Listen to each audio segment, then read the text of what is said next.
Hi, I'm Jeff Kropp, and I run a company called the Home Buyer Agents. There's a lot of turbulence that comes up in buying a home that a lot of my clients don't think about, probably don't want to think about. We have a whole list of 60 types of turbulence in our buyer guide in the appendix section, but let's talk about a few of them now. Beyond the stress of finding a good home and the stress of negotiating the price, different things come up that you may not have expected. Some are unintentional. We'll call those turbulence. Some are intentional. It's something the seller or their agent is intentionally doing. We call those maybe stunts or tricks, perhaps. So the problem with the process, and sometimes why it doesn't go smooth, is there's so many people involved in your home purchase transaction.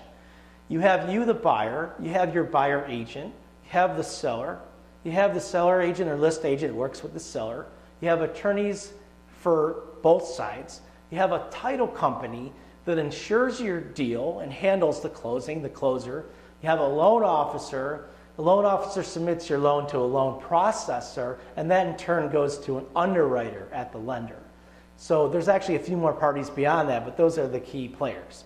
So a lot of different things can happen. It's the job of your buyer agent to kind of manage all these different parties in case something comes up, and if something does come up, to give you some good advice on how to handle it.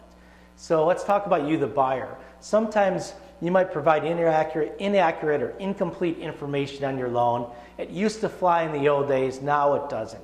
You need to be as detailed and as truthful as possible, even if it takes you a lot more time to gather up documents when you apply for your loan. So the new laws, the Dodd-Frank laws you may have heard about, they're forcing lenders to turn over every stone. Nothing funny ever gets through anymore. You just need to know that up front. So they're going to ask for a lot more info than they've ever asked buyers before. And you should be ready to provide that information and provide it quick. So that's something to watch out for. The seller sometimes, after you go under contract, they don't have anywhere else to live, or they delay looking for a new home. And as you get close to your closing, they still don't have anywhere else to live. So they might also drag their feet on supplying condo docs that you need to review, or wrapping up negotiations on repairs that you found when you did your home inspection. That stuff can drag on and delay your closing.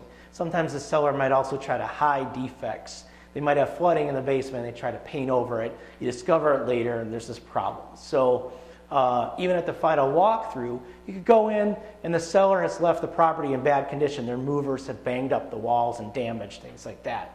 The list agent, sometimes I try to call the list agent, they don't call back, they're hard to communicate with, they're out of the country, they have a big ego, they waste time by not doing their homework on their side of the deal.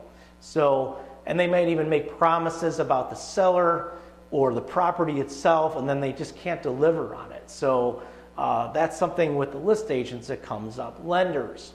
So sometimes they get backed up when it gets busy. They can't review your file in time for the closing. They might even keep asking you for documents in sort of a piecemeal fashion all the way up to the closing. And after each step, they're telling you, that's all we need, don't worry, we don't need anything else. The next day, they're asking you for yet another document. So this can be irritating, but it could also cause a delay in your closing. They might be inflexible in underwriting issues. The attorneys, sometimes they're characters. You know, they don't have much at stake in this deal. The agents are making a lot more money, let's be honest here, and obviously it's the biggest purchase of your life, so you have a lot at stake. Attorneys might make $400 or $500. They're not reviewing the documents as carefully sometimes as you'd want them to. They don't have a lot of incentive to get drawn into long negotiations or haggle over every small detail that might be important to you. So sometimes the agents have to step in and basically do the job the attorney should do, because they just have more at stake, including their reputation. Sometimes there's personality conflicts between the attorneys, and attorneys, we all know, are sometimes good at making mountains out of molehills.